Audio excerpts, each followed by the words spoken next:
ব্যক্তি স্বপ্ন দেখে এবং স্বপ্নের পেছনে কর্ম করে তাকে কেউ হারাতে পারে না।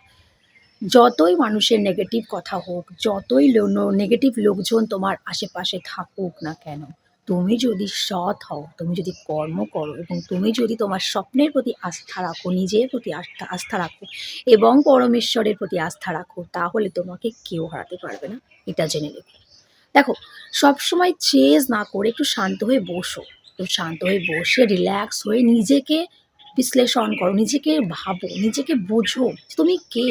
নিজের সত্তাটাকে উপলব্ধি করো এবং তারপরে দেখবে তুমি এমন একটা পাওয়ার অনুভব করবে, একটা নিজের মধ্যে শক্তিকে তুমি ফিল করতে পারবে এবং সেই শক্তিটাই কিন্তু সব।